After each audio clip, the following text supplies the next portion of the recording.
Hello दोस्तों, जय माता दी। मेरा और मेरे यस म्यूजिकल ग्रुप में आप सभी का बहुत बहुत स्वागत है। तो एक मैं बहुत ही प्यारा गीत लेके आई हूँ। जैसा होगा आप लोग कमेंट में ज़रूर बताइएगा।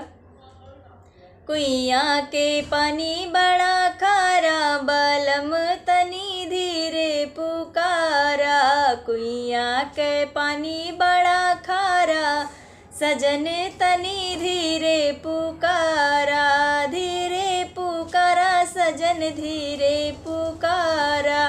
धीरे पुकारा बलम धीरे पुकारा। कुइयाँ के पानी बड़ा खारा, बलम तनी धीरे पुकारा।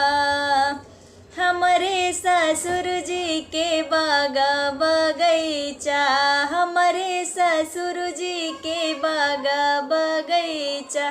बागा बगैचा हो बागा बगैचा, मलिया लगई 10-12। अरे मलिया लगई 10-12, सजने तनी धीरे पुकारा। कुइयाँ के पानी बड़ा खारा, सजने तनी धीरे पुकारा।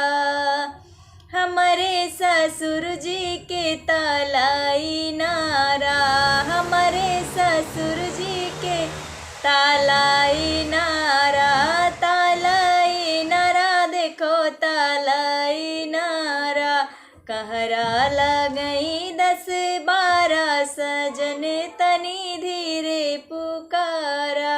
कहरा लगई 10-12, बलम तनी धीरे पुकारा। कुइयाँ के पानी बड़ा खारा, सजन तनी धीरे पुकारा। हमरे ससुर जी के महला 2 महला, हमरे ससुर जी के महला 2 महला। महला 2 महला हो महला 2 महला, नौकर लगई 10-12, सजन तनी धीरे पुकारा। नौकर लगई 10-12, सजन तनी धीरे पुकारा।